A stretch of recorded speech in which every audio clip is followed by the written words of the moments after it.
Welcome to the Frugalpreneur podcast. I'm your host, Sarah St. John, and my guest today went from $25,000 in debt to $12,000 in savings and 22 clients in a year. She is now a seven-figure entrepreneur, coaching women and building businesses that changes their lives, their family lives, and client lives. She walks women through a step-by-step process of building, growing, and expanding their business to six figures and beyond. Welcome to the show, Monica Shah. Woohoo! I'm so excited to be here, Sarah. Thank you for having me. Well, thanks for coming on. I appreciate it. I think your story I know it resonates with me to a certain degree. So I think a lot of my listeners will get something out of this. Can you tell us a little bit more about your story and background?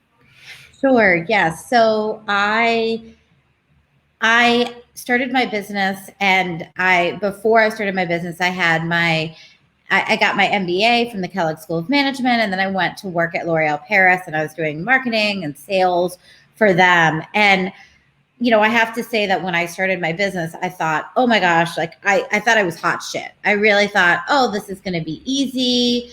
This is going to be a no-brainer.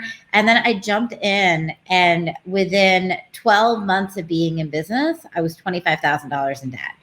And I love to say that it was because I was like buying nice clothes and shoes and doing all kinds of like fun stuff like that. But it wasn't, it was really just trying to keep my business afloat. And I think that's true for so many entrepreneurs. You end up spending so much money and you don't know how to get that money back. You don't know how to generate revenue consistently. And then the debt just keeps piling up. And it got to the point where I realized I had to do something about it. So I started doing everything I possibly could to pay off that debt. Like I did focus groups. I sold things on eBay. I had an opinion about everything in terms of the focus groups. I walked dogs. I sat at cats. And then one of the things that I did a ton of was I rented my apartment out on Airbnb. And it was back in the day when Airbnb was just starting.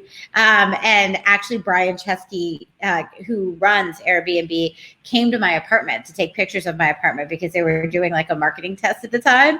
And I remember like a couple years ago, I saw him on the cover of Forbes, and it was the billionaire list. And I was like, oh, maybe I should have spent a little extra time, talking to him. So this particular week back then, I had rented my apartment out for 7 days in a row, and 3 days at one person's house, 3 days at another person's house, and a day at somebody else's house. I was sleeping on couches and on floors because in New York, most people don't have extra beds or bedrooms to share with you. And I was exhausted. I got all my stuff together and I was ready to go home, and I got on the subway, and then I got off the subway. And for those of you that are familiar with New York, it was the 63rd Street BDFQ stop. And I got off and I got off the subway, and I had 2 bags on one arm, 2 bags on another arm, a bag across my chest, and then a roller bag that I was carrying. And I started walking up the subway stairs. And, New Yorkers were known as like the nicest people on the planet. So they're rushing by me, and like the bags are falling off of me, and the roller bag is falling off the stairs. And I don't know what to do. I'm like so frustrated. And I finally get to the top of the stairs, and I had picked this particular subway stop because there was an escalator and an elevator at the stop. And I looked to the left, and the escalator was closed. It was broken. And I looked to the right, and the elevator was closed off. It was also out of service.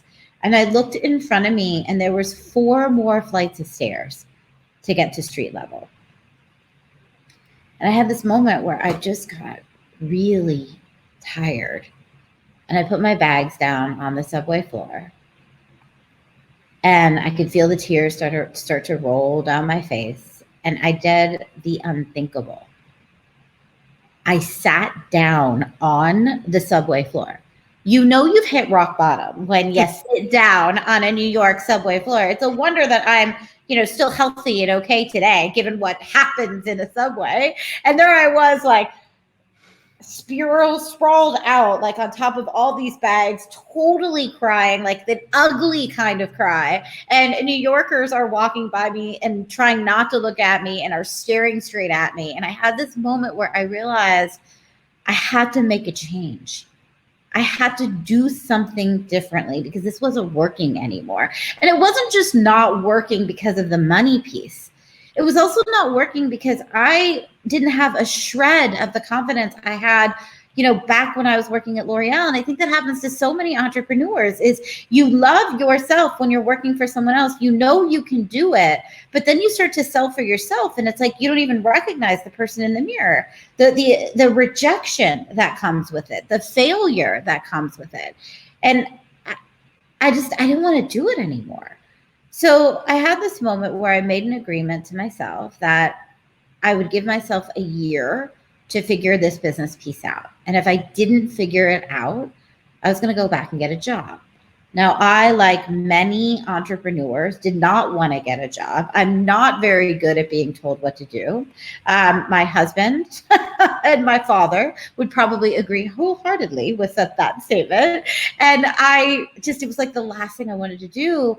But at that point, I was like, I can't do this anymore. I have to figure out how I'm going to make money. I can't just keep racking up debt. I can't keep lying to my friends and my family and saying everything's okay when it's not. And so I did the best I could. I hired business coaches. I hired marketing experts. I learned as much as I could. And what I realized, and unfortunately is still true today, is that there are very few people out there teaching you how to make money consistently and sustainably in your business. There's a lot of people teaching tactics and strategies on how to make money. And what I got clear on is that I was doing everything backwards.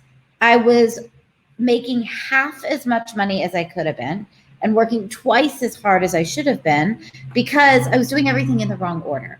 I wasn't focusing on the activities that actually generate money in your business. And because of that, I was doing what I didn't need to be doing. And I think every single day I see entrepreneurs doing the exact same thing.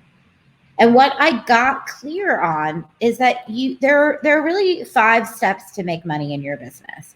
And when I started to focus on these 5 steps and really do them systematically in my business, everything shifted. I was able to pay off the $25,000 in debt within 12 months. Within that same year, I put $12,000 in the bank. And every year after that, I was able to either double or triple my revenue. In 2013, we crossed 7 figures, and we've been a 7-figure company ever since, including last year during COVID. And my happiest moments today are the fact that I help other women become 7-figure business owners and a few amazing men. Because what I know to be true is that if we put enough money into the hands of the right women, this world is going to look like a different place. And it's already happening within my circle at Revenue Breakthrough.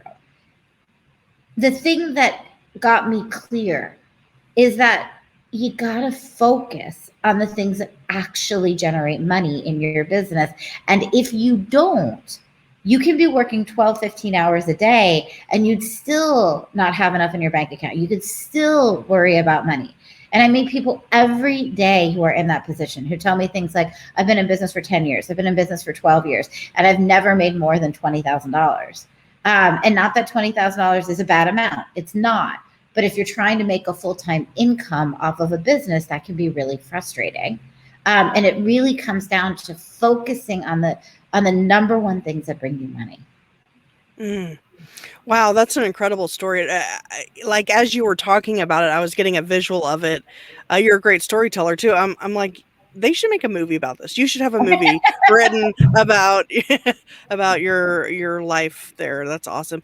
Wait, so what year was that all kind of happened? That was around 2005 and 2006. Okay. Yeah. Okay. Now it's interesting that you talk about focus on the things that make you money. And I think as entrepreneurs, I know myself, kind of struggle to figure out, well, I mean, it's easy to know what directly makes money, I guess, but Yeah. like I know for me, I get caught up in, social media or this or that or the other thing that isn't, directly, maybe not even indirectly making money, like these busy Yeah. work. So how do we determine, I guess, what things we need to be focusing on, or what things make the money? It's interesting because there's only one activity that makes money in business, and that's asking for it. And I think that people really complicate the art of business because we add all of these sorts of barricades between doing business and asking for money. And there's really two ways you can ask for money. You can either ask for money one-on-one, or you can ask for money one-to-many. And so a one-to-one ask for money is called a sales conversation, right? And a one-to-many request is called an offer that you can make to an event or to to a webinar while you're doing a webinar, if you're doing it virtually. So ultimately, at the end of the day, it is the number one thing you could be doing in your business to generate money consistently is make sure you're doing at least 3 sales conversations a week. That's it. And so it's interesting because if the only thing that you need to focus on is doing 3 sales conversations a week, it completely will shift what you decide to spend time on today. So it for a lot of people, you're trying to do everything. You're trying to make your website perfect. You're trying to create your free gift. You're trying to do your videos. You're trying to do your lives. But what if the goal was you just need 3 sales conversations this week? Who would you reach out to? Who would you follow up with? Who would you try to get in front of? What would be the most straight and direct path to get you in front of 3 people who want to work with you? It's interesting because when you start to think about it that way, it simplifies business to such a degree. I mean, I built my first 6-figure business with no list, a very Holly Hobby website, and the knowing that all I needed was sales conversations, right? So I think that's where we need to get clear, is, what are the activities that generate sales conversations the fastest, and how do we do those? Mm. And for you personally, what have you found, or even for your clients, what have you Yeah. found generally leads to sales conversations? Yeah. So ultimately, we have to think about, why do people buy from you? And a lot of people, and I think a lot of us are kind of mixed up in why people buy from us. Like, we think like, oh, if you are just like, if you say all the right things on your website, then they might buy from you. Or if you show how smart you are, and you solve all their problems for them, then they might buy from you. But the truth of the matter is, nothing has shifted in 50 years and how real business is done. My father owns a company, or he owned a company, right, when I was in college, and he sold it when I was in college. He owned a company when I was little, and he's 86, so he's of a different generation. And the way that my father did business then was that he would take people out to lunch and get to know them. And in the process of getting to know them, he would, we're Indian, so maybe he'd buy, he'd take them and get them chicken vindaloo, and over that lunch they get to know each other, and through that relationship, he owned a civil engineering company. He would get his deals on his roads and his bridges that he got to build. A lot of us have overcomplicated business to think that we need to do so much more than that. But so I am getting to your question. So the number one way, right, to really have somebody want to purchase from you is to earn their trust and earn their admiration and earn their respect. And the number one and easiest way to do that is share your wisdom. Share your wisdom. What I'm doing right now, right? Sharing my wisdom. So when you share your wisdom, and you can feel somebody's energy in sharing that wisdom, your conversion rates are a lot easier, meaning when you have the sales conversations, people are much more likely to buy. And the number one way to do that is through speaking, and preferably in-person speaking. So this is why I think so many people come to me and they say, Monica, I don't know why I'm not getting clients. And I say, well, tell me what you're doing. And they say, well, I'm posting on social media and I'm doing LinkedIn and I'm, and it's just not working. And, oh, and I'm doing Instagram and it's not working. And I'm like, because while those vehicles are great, people can't feel your energy. They're not with you long enough to really be invested in your wisdom. And they don't necessarily see or get the value that you could provide, which is why those vehicles, while great for exposure, are not necessarily going to win you clients. I built my very first company from speaking alone, right? At least, so what I recommend for most people is that you speak 1 or 2 times a month. Now, for a lot of folks, you are going to have to move through the fear around speaking, right? And the fear around getting out from behind your computer, and the fear around visibility, and the fear around what do I say? But I'll tell you what, there's a lot of reward for moving through those fears. Because if you can get in front of a group of 20 people, either virtually right now or in person, over the next couple months, and you do a talk, likely is that you'll walk out of that room with 6 to 8 sales conversations, and you'll get at least 2 or 3 new clients, which is very exciting and very well worth your time and investment. In fact, I would dare say way more worth your time and investment than having an inspirational meme, that you do every single day, right? Like, while that's easy, it's not nearly as effective as winning people's respect. That takes a little bit more work and energy and effort. Mm-hmm. Yeah, I hadn't thought about that before, but that makes sense that speaking would lead to sales conversations. So, what are some of the best ways to get speaking engagements? Yeah, first of all, understand that there's a lead time with it. So for most speaking engagements, it's going to take anywhere, like if you're looking for an event in July, you may not book an event until September, October, November, or December, or January, or February of the next year.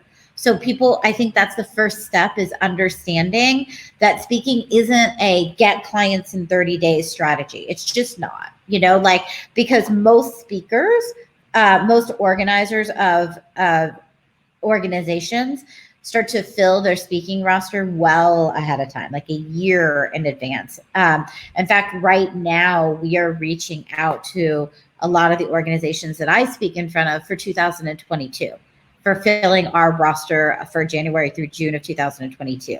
So that's piece number one, is start reaching out now for later. And then, the piece number two is to start to look up, first get clear who's your target market, right? And then where are they hanging out? What are the organizations that they're hanging out? If your target market is professional women, you want to look for professional women's groups. If your target market is entrepreneurial women, you want to look for networking groups and entrepreneurial groups. Now, you may have a target market who is not at these groups. Like, there's no association or speaking event that they are in front of. For example, there was one woman who was at my Revenue Breakthrough Intensive. Hers was women who were 60 plus, who were looking to retire and have enough money for retirement. Those women may or may not have been at a professional women's events, or even like entrepreneurial networking events. So if you've got a target market like that, that's a different strategy. What I still recommend speaking for a target market like that, but you may need to use ads like Facebook ads or Instagram ads or Google ads to drive people to an opt-in page for a webinar or a workshop with you, so that they can still experience your wisdom, but you're going to need a very targeted campaign to bring them in to see you. Okay, so search for relevant events and then contact, I guess, the organizer. Yeah, search for relevant events, contact the organizer, introduce yourself, send them an email, let them know what you speak about and the kinds of things that you could speak about, and go from there. Now, that's step number one, because that's a cold reach out. That works about 10% of the time.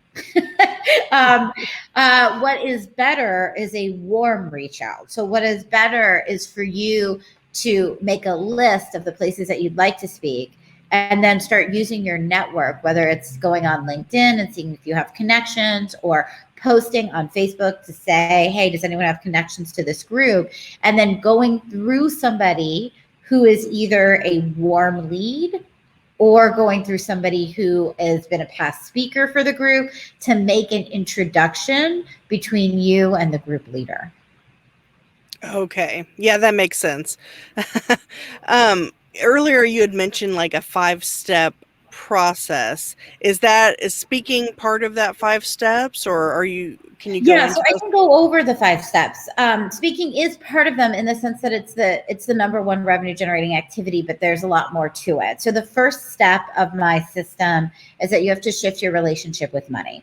So if for most folks, it is that you've got one foot on the gas and one foot on the brake. And the reason you've got one foot on the brake is because there are beliefs that you have around, if I make a ton of money, I will lose love in my life. If I make a ton of money, I'm going to have to create some sort of self-sacrifice. If I make a ton of money, I'm going to lose something. And so those, first we need to look at what those beliefs are and clear them out so that they're not getting in the way of you giving 100% of yourself to your actions and your goals and the things that you want to create in your life. Then step two is to focus on revenue generating activities. These are activities that generate sales conversations. Speaking is just one of them. I actually have 9 main revenue generating activities. I talk about all of them in my marketing calendar. So if you want to grab that, you can go to marketingcalendarnow.com, marketingcalendarnow.com, and you can grab all of the revenue generating activities from there. And then step 3 is learning how to track your numbers and figuring out which numbers to track so that you can create more and more income for your business. Step 4 is creating a dynamic plan.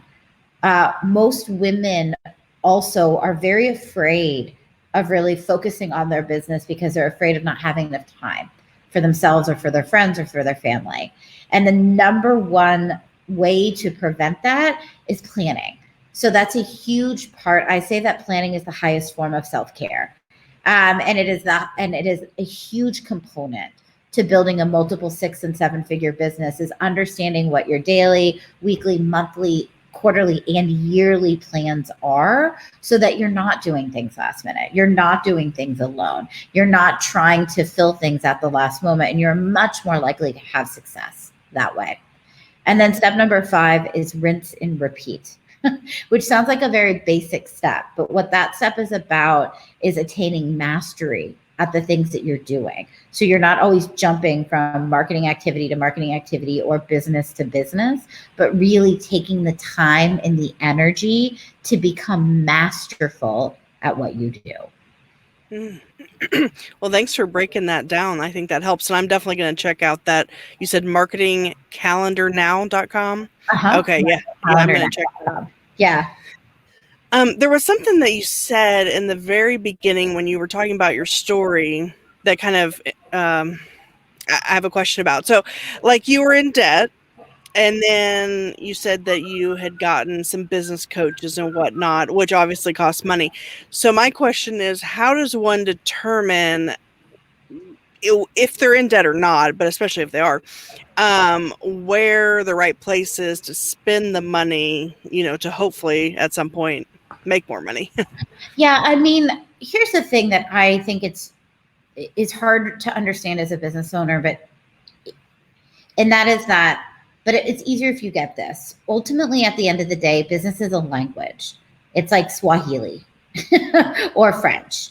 Now, if you were to go to France and just drop in and know nothing about the language at all, never been exposed to it, never even been exposed to languages that often, not even Latin or Romance languages, chances are that you would be really lost and frustrated, and it would be exhausting to try to figure it out. That's what a lot of people are doing in business, right? They get started and they try to figure it out. Like they're doing free classes and free webinars and going from place to place, trying to collect as much information as possible. And then they're trying to piece it together themselves. Ultimately, what ends up happening in that scenario is a lot of time and energy and frustration. And so when I'm asked, what do I spend first on my business?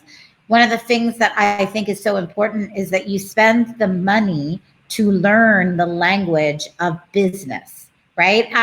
So that you don't end up wasting a lot of time and energy trying to figure it out on your own. So I know it's hard because if you don't have any money, how do you spend the money, right? Is the question. But ultimately, what I recommend for most people is that you get a loan of some sort, right? So when I first started my business, the way I paid for the coaching was that I got credit cards. Credit cards were my loan. I got 2 cards. Each of them had a $3,500 limit.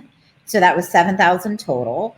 And I used those cards to hire a business coach, not a mindset coach, not a personal growth coach, a business strategist to help me build my business and learn the language of business. Now, the thing is you got to then put into action what they tell you to do, right? Because you got to pay those cards back, right? Like you have the urgency because you've already done that. That's how I did it.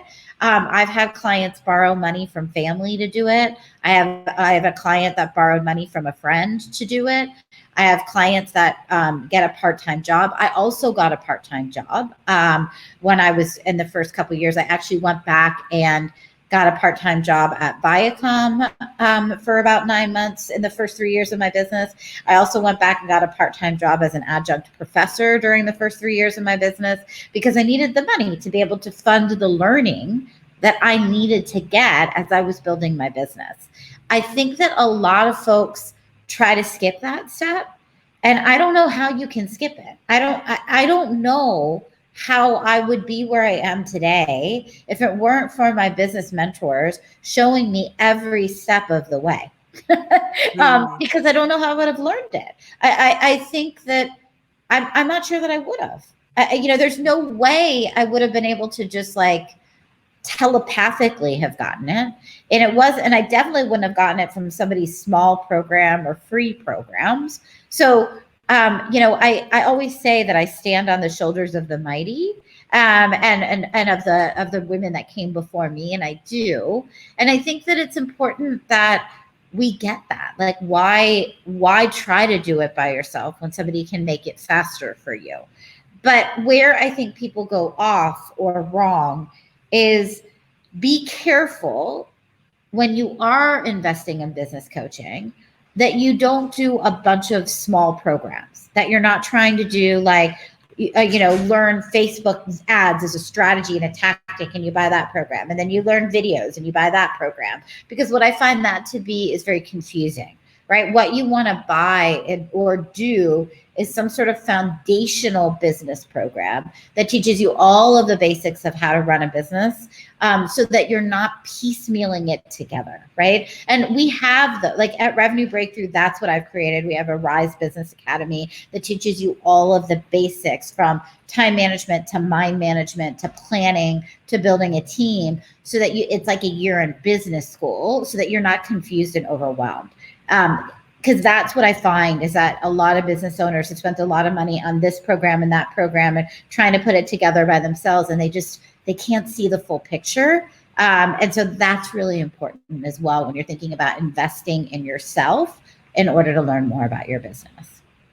Okay. Yeah, all of that makes sense. And I was actually just about to ask you about the Revenue Breakthrough. So I guess that's primarily what you do is, I guess it's like a coaching program, but Yeah, it is. So it's a foundational coaching program to teach you all about how to shift your relationship with money, how to do your marketing, how to do your sales, so that you can really get your first 10 clients, start building your first $50,000 year, and then ultimately build your $100,000 year, and so forth, right? And I think most people want to get those one-on-one clients, but they also want to start and grow a group program or an online course, and we teach you the basics of doing all of that. Mm. Well, that's awesome. I'm gonna have to. I mean, I've gone to the website, but I need to look, explore it more. So, and yeah, anyone who's interested, that's revenuebreakthrough.com. And then, of course, the what was it again? The Marketing marketing count or calendar. no? In fact, yeah, that would be Marketing. where I would suggest everybody starts is Okay. go to marketingcalendarnow.com. Go ahead and download that. There's an opportunity there to set up a conversation with us if you would like to speak to us about your business, or you can just email us directly at support@revenuebreakthrough.com, and we can set up a conversation with you there.